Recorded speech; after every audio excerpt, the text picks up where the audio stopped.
é que a família deveria sair da administração do BES. A família toda. O Banco de Portugal não poderia fazer aquilo que queria fazer. A questão é o poder. Esta designação do dono disto tudo é uma designação irrisória. Mais a situação do Banco Espírito Santo. O Banco de Portugal sabia tudo o que se passava no BES e no GES. Leopardo, quando morre, deixa a sua pele, e um homem, quando morre, o que deixa é a sua reputação.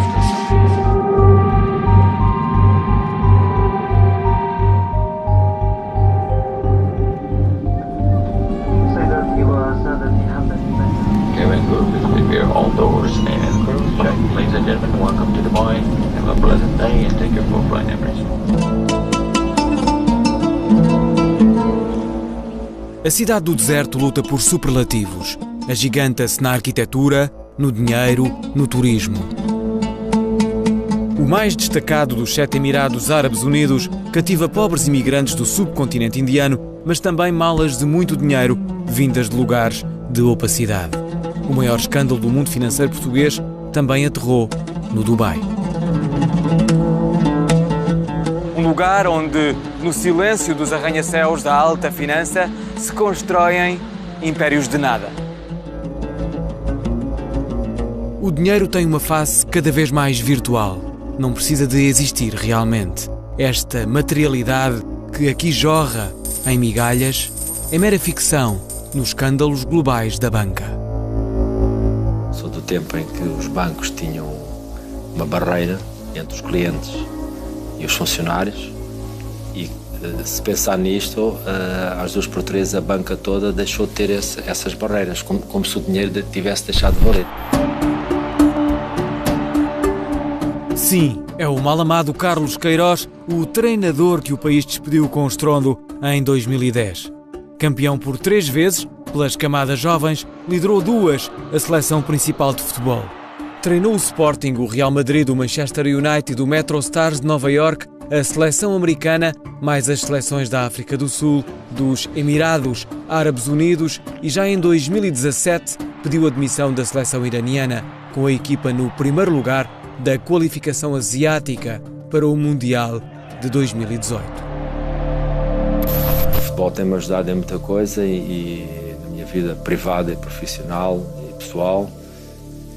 E aqui foi quase milagroso para mim. Para Carlos Queiroz, a história até pode vir a ter um final ao jeito dos melodramas de Hollywood, em que o herói se salva depois de ter vivido exageradamente o martírio.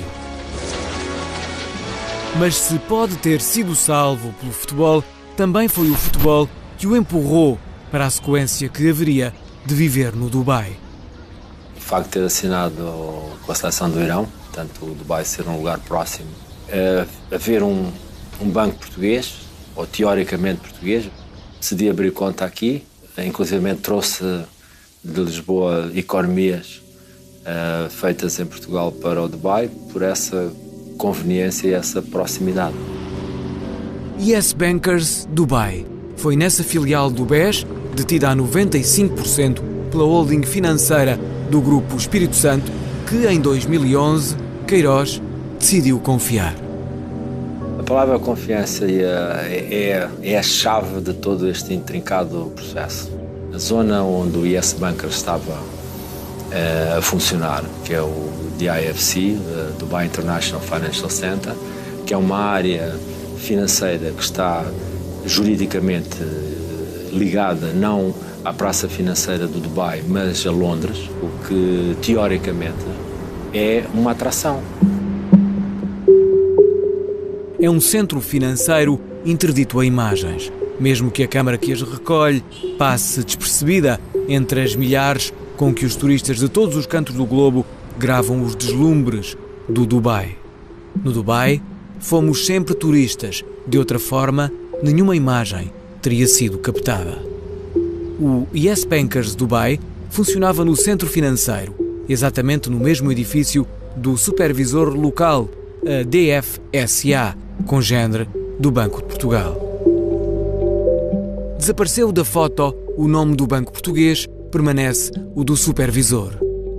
A DFSA atribuiu licença ao Yes Bankers Dubai em novembro de 2007, específica para um nicho da banca privada.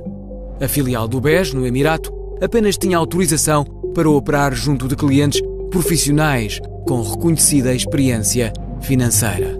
O texto é explícito: o Yes Bankers Dubai não pode vender serviços ou produtos aos clientes do retalho, ou seja, aos comuns mortais que não fazem vida à custa da alta finança. Esta burla institucional começa tudo na base, quando um cliente se aproxima de um banco e hoje faz contratos com 30 páginas. Depois rubrica numa série de páginas que a pessoa que está à sua frente diz: não, isso não se preocupe, que isso não é consigo, isso não é para si. Miraculosamente, alguns dos quadradinhos que estão lá em aberto aparecem como as cruzes. E, portanto, você passa, por exemplo, como aconteceu aqui no Dubai, de um cliente normal a cliente profissional. Como é que no Dubai, subitamente, temos centenas de clientes, todos investidores profissionais? Mais de 98% ou 99% dos clientes não escreveu isso, inclusivamente. Porque eu conto o meu caso com o Sr. Humberto Coelho, com o Sr. Caeiro, com o Sr. João Cunha. Quando eu me sentei a assinar os contratos com ele, na base dessa intimidade... Todos do Yes Bankers? Todos do Yes Bankers, todos funcionários locados de Lisboa para aqui. Quando eu me sentei com ele, eu não escrevi isso. À medida que caminhamos na história, novos dados se interpõem. Humberto Coelho, o homem que tutelava o Yes Bankers Dubai nos tempos de Carlos Queiroz, está agora numa nova empresa de aconselhamento financeiro. Ora, essa empresa foi licenciada pela Autoridade de Supervisão do Dubai. Vamos tentar visitá-lo.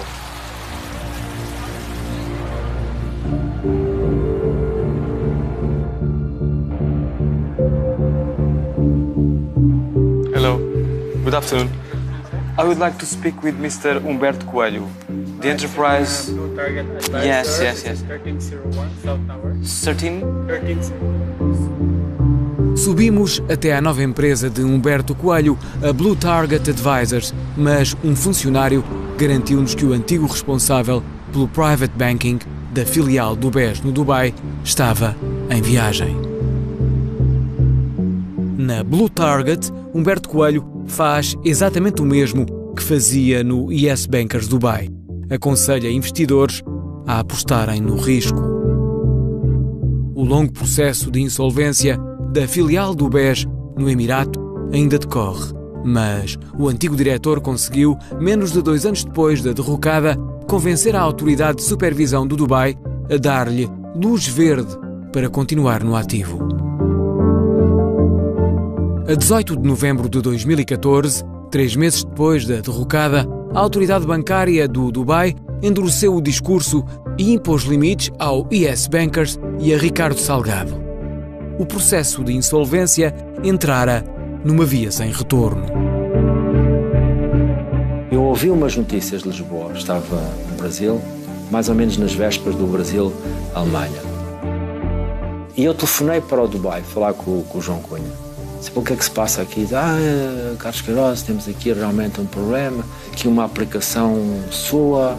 Mas qual aplicação? Eu não fiz nenhuma aplicação. Não, mas então uma hesitação grande, eu percebi que o dinheiro tinha desaparecido da minha conta.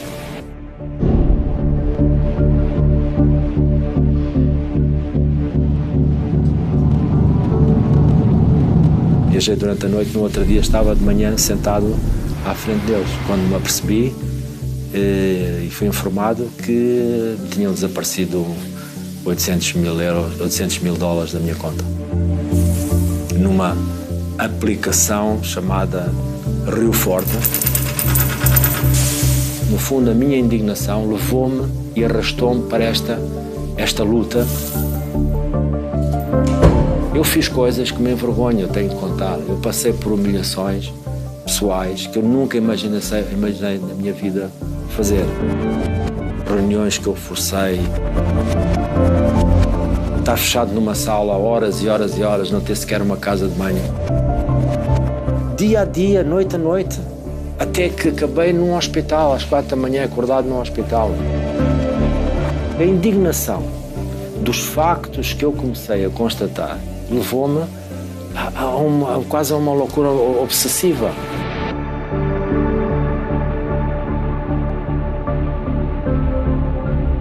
como resultado da minha investigação e do meu caso particular, o que é que eu vim a perceber que aconteceu?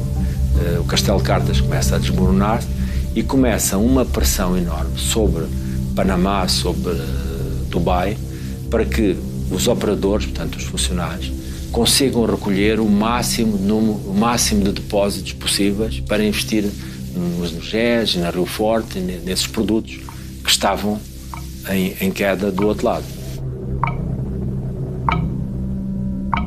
Nos últimos 10 anos, fomos ouvindo esta história vezes sem conta. Anos a fio, a banca assumiu um comportamento padrão, indiferente ao tempo e aos lugares.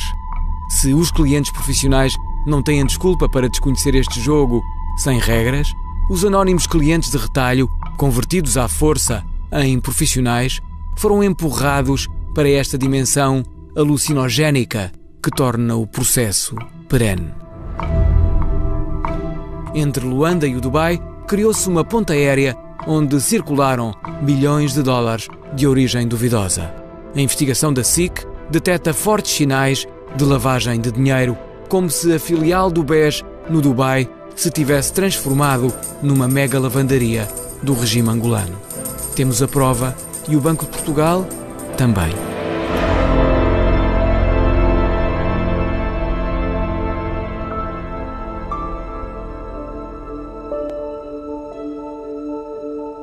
Regressemos à fonte mistério que nos acompanhou nos 2 primeiros episódios da série. Com mais de 3 décadas de experiência no Banco de Portugal, a fonte esperou pelo último encontro que tivemos para nos entregar um dossiê inesperado. Uma troca de correspondência entre a Autoridade de Supervisão Bancária do Dubai, a DFSA, e o Banco de Portugal. A troca de correspondência começa ainda antes da posse de Carlos Costa, mas é durante o mandato do atual governador, mais concretamente em 2012, que o Banco de Portugal fica a conhecer os casos mais complexos associados à filial do BES no Dubai. A primeira carta foi enviada pelo Banco de Portugal a 18 de janeiro de 2010. A partir daí, a troca de correspondência entre os 2 supervisores torna-se regular. A última carta de que temos registro data de 2 de maio de 2013.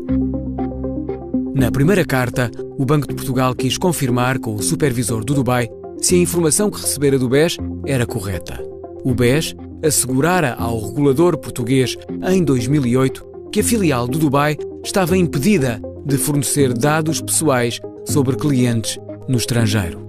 2 anos depois, em 2010, o Banco de Portugal decide então perguntar diretamente ao supervisor do Dubai.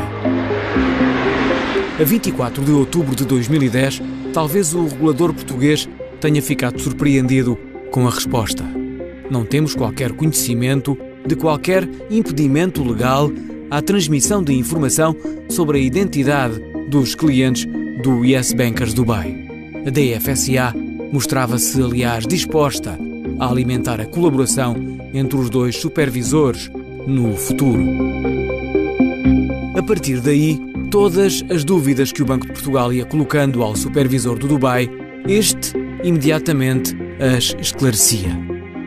A carta da DFSA para o Banco de Portugal, emitida a 15 de março de 2011, transportava outro sinal de alerta. Curiosamente, o sinal que fez ruir o GES e, como consequência, o BES.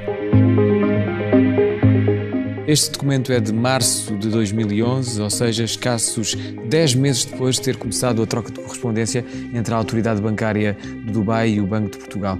Neste documento, a DFSA, que é a Autoridade Bancária do Dubai, começa a ter sérias dúvidas sobre os produtos onde os clientes da filial estão a investir e percebe-se que a maior parte desses produtos são produtos do grupo GES.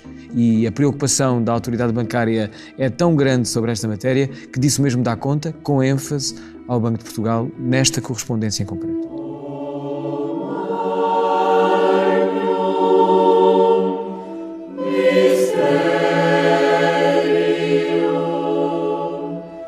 Nesta carta de 2011, o que mais preocupava a DFSA era a capacidade das empresas do GES de devolverem o dinheiro aplicado pelos clientes.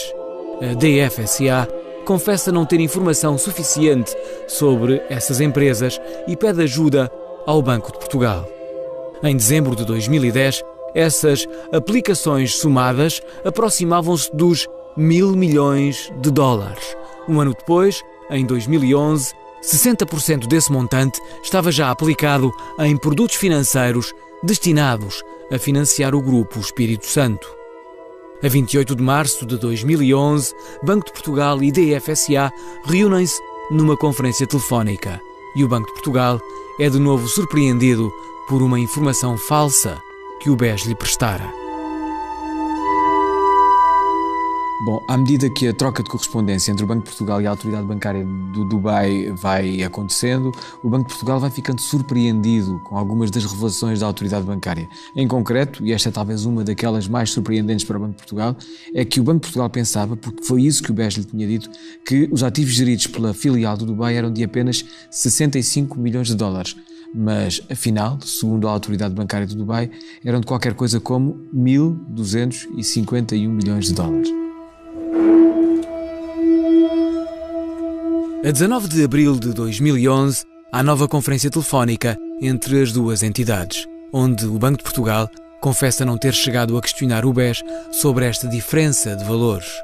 Nesta conferência telefónica, começa a fazer-se luz sobre a lista de clientes do Yes Bankers Dubai. São 350, donos de 700 contas.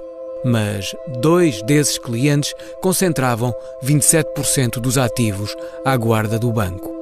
E o Banco de Portugal fica logo a saber quem eles são. A 14 de junho de 2012, a instituição tutelada por Carlos Costa concentra numa nota informativa com 4 quadros toda a informação relevante sobre a identidade dos clientes que lhe fora emitida pela DFSA. Nessa data, o Banco de Portugal já sabia quem eram esses clientes, quanto tinham aplicado e em quê. Os quadros estabelecem uma comparação entre 2010 e 2011. Em 2010, praticamente metade dos fundos aplicados no Yes Bankers tinha origem no Banco Nacional de Angola.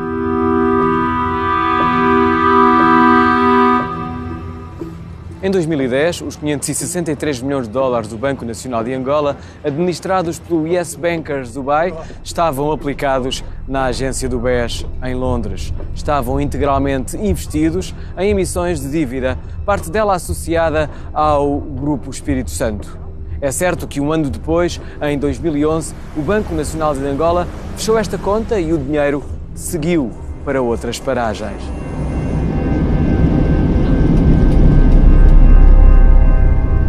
Nesse mesmo ano, 2011, o principal cliente do Yes Bankers Dubai é de novo um angolano, o general Copelipa, com uma aplicação de quase 300 milhões de dólares. Quase 27% do total aplicado na filial do BES do Dubai. Daí, o dinheiro seguiu para outras paragens, uma parte aplicado em ações da Espírito Santo Internacional, a cabeça do grupo Espírito Santo, outra num depósito na filial do BES no Panamá. Domingos Manuel Inglês, muito próximo do general Copelipa, subiu o investimento de 9 milhões e 300 mil dólares em 2010 para 50 milhões e 600 mil em 2011. A maior fatia do investimento de Domingos Manuel Inglês estava aplicada na Rio Forte.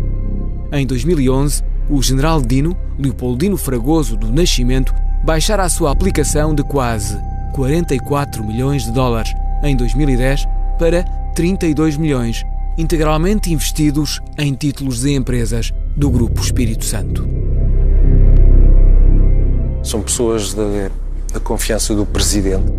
Basta ver que o general Copelipa, que está na presidência há várias décadas, em muitos momentos da história recente de Angola, foi ele o verdadeiro chefe das Forças Armadas, muito mais importante que o chefe oficial das Forças Armadas. Na verdade, uma espécie de controleiro político. O José Eduardo Santos foi extremamente astuto na forma como construiu o seu poder ao longo dos anos. Fez-o através da cooptação, da compra das pessoas, de dar às elites do partido, das Forças Armadas, oportunidades de enriquecimento. E a presença de generais angolanos no setor financeiro angolano desde o início do século XXI é talvez a peça-chave desse favorecimento dos generais. Na lista enviada pela DFSA ao Banco de Portugal, no decurso de 2011, há outros nomes da chamada elite angolana, para lá dos generais Copelipa e Dino e de Domingos Manuel Inglês. Emanuel Madaleno, por exemplo, em 2010 e 2011, manteve aplicações superiores a 10 milhões de dólares. Madaleno é irmão e sócio de Álvaro Sobrinho, o escolhido por Ricardo Salgado para liderar o BES Angola. Saiu em 2013 pela porta dos fundos. Durante a sua liderança, juntou aos prémios de gestão o buraco que o Expresso revelou em junho de 2014. Empréstimos concedidos sem garantias e cujo rasto, milagrosamente, se perdeu. Como é que uma pessoa que é administradora de um banco, por melhor que ganhe, acumula uma riqueza de muitas dezenas de milhões de euros? Olha, eu não lhe vou responder esta pergunta do meu fórum pessoal. Não deixa de ser interessante observarmos a posição de cátedra que Álvaro Sobrinho, mesmo estando em permanente jogo do gato e do rato com a justiça portuguesa, ocupa junto de alguma elite nacional. Foi nomeado diretor do Banco Espírito Santo. Em 2000 liderou a subsidiária do BES Angola. Atualmente, através da sua atividade empresarial e filantrópica, trabalha para garantir que as futuras gerações africanas possam ter. Dr. Álvaro Sobrinho, bem-vindo. Obrigado por estar entre nós. Tanto a Europa como a África têm de fazer um maior esforço para assegurar que as suas relações permaneçam bionívocas ou arriscam-se a enfraquecê-las. O Sr. falou das relações bionívocas entre Portugal e Angola. Eu pergunto-lhe se ao nível do mundo financeiro essas relações são bionívocas. Tudo tem que ser melhorado. Angola não tem mais poder agora que tinha relativamente a Portugal. Portugal não está, a banca portuguesa não está quase nas mãos de Angola nesta fase, doutor? Não acho isso. Acha que a banca portuguesa está nas mãos dos chineses? Estou-lhe a fazer uma pergunta relativamente à Angola, porque há uma desproporção. O doutor falava na relação bionívoca e é mesmo uma relação bionívoca, doutor? Eu insisto muito neste ponto. Eu disse concretamente que a relação à economia é bionívoca, mas não digo que eu não sou político, eu estou a falar de relações privadas. Se o doutor diz que não é político, não tem também um lado político?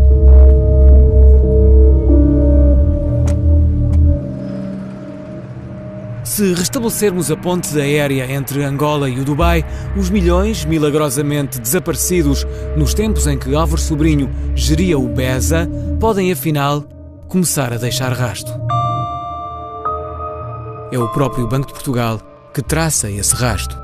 Entre 2010 e 2011, 60% do montante global das aplicações no Banco do Dubai tinha as empresas do GES por destino.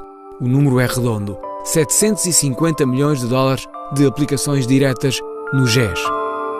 61% desse montante aplicado no GES estava nas mãos de apenas 4 investidores, os 4 de origem angolana, os 4 politicamente expostos ao poder de José Eduardo dos Santos. Ou seja, entre 2010 e 2011, o regime angolano fez circular, pelas contas do Yes Bankers Dubai, 500 milhões de dólares, que seguiram diretos para o Grupo Espírito Santo. Isso que me está a dizer é gravíssimo. Eu não tinha até hoje conhecimento desse documento. Viu de relance, não o estudei sequer. Mas não me espanta, porque há muitos outros indícios de personalidades altamente posicionadas no regime angolano, a começar pelo Presidente e a família do Presidente, muito envolvidas no sistema económico português. Não há maneira de escapar a inúmeros indícios e provas e elementos que as autoridades portuguesas têm de que, de facto, Portugal tem funcionado como lhe chamam em Angola, lavandaria da família José Eduardo dos Santos e toda a cleptocracia angolana.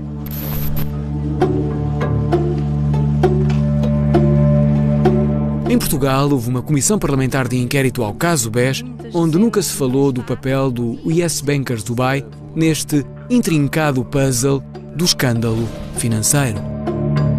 A autoridade bancária do Dubai foi instada a pronunciar-se pela Comissão? Foi instada mais que uma vez, no sentido de dar informações sobre as relações que tivessem existido desde 2011 entre o Grupo Espírito Santo e essa entidade. E a resposta foi zero. Não só não responderam, como ignoraram os próprios pedidos. Portanto, o Banco de Portugal, se não facultou à Comissão de Inquérito, tem a obrigação especial agora de as facultar ao Ministério Público. Perguntámos ao Banco de Portugal o que fez a instituição liderada por Carlos Costa à informação que lhe fora transmitida pela Autoridade de Supervisão do Dubai, a DFSA. Mesmo tendo assim que a prova de que o Banco de Portugal trabalhou essa informação e a sistematizou, na resposta que nos deu por escrito, o regulador lavou as mãos, afirmando que a supervisão preventiva em matéria de terrorismo e branqueamento de capitais ela cabe em exclusivo, no caso das sucursais no estrangeiro, aos supervisores locais. Neste caso concreto, assegura ao Banco de Portugal apenas à DFSA.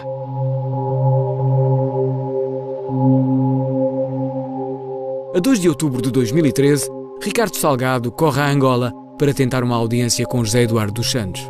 Consegue-a em troca de um anúncio. O BESA promete investir 500 milhões de dólares, 370 milhões de euros, na economia angolana.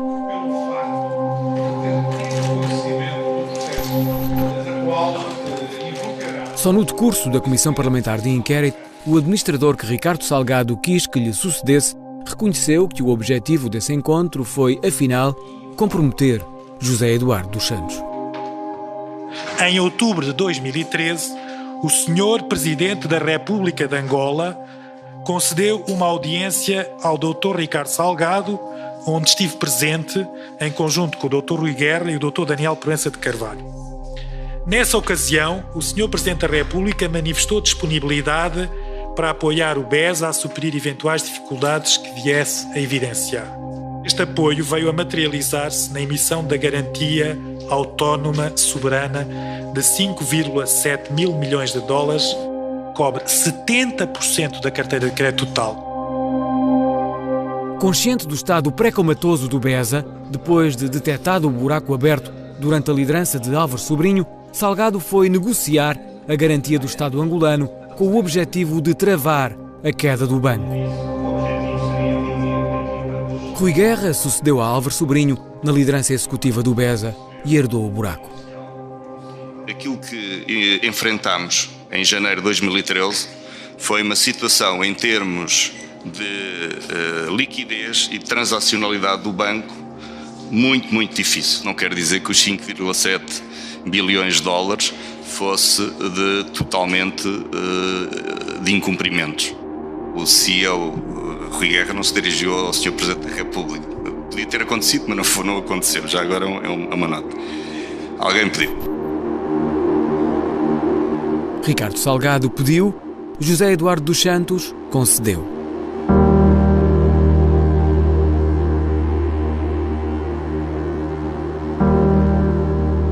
Os factos começam a encaixar neste puzzle complexo. O papel que o US Bankers Dubai verdadeiramente representou no escândalo BES serve-nos de guião ao óbvio. O US Bankers Dubai preenchia os interesses de Ricardo Salgado porque, através dele, o banqueiro capitalizava as empresas falidas do Grupo Espírito Santo. O US Bankers Dubai preenchia os interesses do regime angolano porque, através da filial do BES, no Emirato, o dinheiro acumulado pela elite era levado para lugares de segredo, sem rosto e sem rasto. O BESA fez desaparecer 5,7 mil milhões de dólares de empréstimos concedidos sem garantias, parte deles a representantes da tão falada elite angolana. Neste esquema de favores financeiros, opacos, que não poderia cessar, a garantia bancária, curiosamente de 5,7 mil milhões de dólares, é apenas uma consequência. Chegou o tempo das coincidências. Buraco do BESA, revelado em junho de 2014, 5 5,7 mil milhões de dólares. Garantia bancária do Estado angolano negociada em outubro de 2013 para aguentar o Beza e despachada por José Eduardo dos Santos no último dia de 2013, 5,7 mil milhões de dólares. Neste desfile de coincidências, sublinhamos a última. No último balanço, o BES, o Banco Mau, já em processo de liquidação, apresenta um capital próprio negativo de 5.287 milhões de euros. Feita a conversão em dólares, a moeda que temos estado a usar nestas coincidências, a famosa cifra dos 5,7 mil milhões de dólares surge de novo, quase a papel químico. Esta coincidência no topo do bolo transporta a óbvia conclusão. Se o governo angolano não tivesse retirado a garantia bancária, o BES teria escapado ao terremoto provocado pela contaminação da área financeira pela não financeira. E o escândalo, na sua dimensão plena, que hoje conhecemos, ficaria certamente encoberto mais uns tempos. O Dubai é a amostra que permite perceber o esquema que a administração de Ricardo Salgado usou para alimentar as sedentas empresas do Grupo Espírito Santo. A 14 de junho de 2012, o Banco de Portugal nem hesita na conclusão. A filial do BES no Dubai transformara-se numa entidade de passagem de fundos angolanos que estavam a financiar o GES. E perante esta evidência, o próprio Banco de Portugal coloca a última peça do puzzle, associando a este esquema o BES Angola. A filial de Angola tinha, aliás, como acionistas de referência os dois generais que lideravam a lista dos maiores clientes do Yes Bankers Dubai, Copelipa e Dino. E perante este quadro tão definido, o que fez o Banco de Portugal? Seguiu o protocolo, deixou que a DFSA assumisse sozinha o problema, concordando com as medidas sugeridas pelo supervisor direto da filial do Dubai. Nada de novo terá acontecido, só assim se explica o ultimato que a DFSA lança ao Banco de Portugal no e-mail que lhe enviara a 2 de maio de 2013. Faz um conjunto de perguntas sobre o estado da holding financeira dona do Yes Bankers Dubai.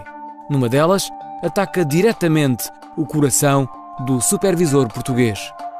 Está em curso alguma ação regulatória, algum processo sancionatório ou investigação criminal? Já não temos a resposta do Banco de Portugal. Sabemos, todavia, que após a queda do BES-GES, 15 meses depois da carta da DFSA, o Banco de Portugal pôs em marcha um conjunto de processos contra-ordenacionais. Para Carlos Queiroz, o resultado dessas investigações do Banco de Portugal só não chegará tarde porque, entretanto, o treinador português fora salvo pelo futebol. Em junho de 2014, 2 meses antes da derrocada, os clientes do Yes Bankers Dubai, com aplicações em fase de renovação, receberam um e-mail da agência. Dizendo, pela primeira vez, e admitindo pela primeira vez, que havia uma situação de conflito de interesses entre a Rio Forte e o banco. Nunca ninguém no banco tinha feito essa referência, mas pela primeira vez nesse e-mail eles dizem. O alerta do e-mail é incisivo. Se o cliente optar por investir na Rio Forte, a decisão pertence-lhe inteiramente, devendo ser ele a ponderar eventuais riscos relevantes. Ou seja, a partir de agora, mesmo com os mandatos de gestão que nós temos em nosso poder, não fazemos nenhuma aplicação se não houver uma ordem específica dada pelo senhor. Continuam naquele enquadramento ético e de honestidade que preside sempre a estes senhores, terminando assim com um outro parágrafo. Nós, simpaticamente, pedimos que você confirme a recepção deste e-mail. A resposta de algumas pessoas ao e-mail e a confirmação do e-mail protegeu a decisão de envolver mais clientes na derrocada da compra de Rio Forte e GES. Milagrosamente, creio eu, a qualificação para o Campeonato do Mundo com o Irão ajudou-me e foi decisiva nesta, é que eu não respondi ao e-mail. Você imagina, eu estava concentradíssimo a ter que jogar contra a Argentina, com o Messi do outro lado, e eu vi o e-mail, li, mas decidi não responder. E, portanto, depois eu apresentei-me no banco a exigir, de acordo com o que está escrito nessa indicação, que a partir desta data, 11 de junho, só são válidas aplicações e se houver uma ordem específica e concreta dada pelo cliente, eu exigi onde é que estava o e-mail de resposta e eu dar a ordem. Eu consegui provar que eu não sou investidor, eu sou uma pessoa a quem me foi roubado o dinheiro da conta. Significa isso que vai ter o seu dinheiro de volta? Não 100%, mas praticamente aquilo que vou perder será insignificante quando comparado com a expectativa tenebrosa que tive ao princípio.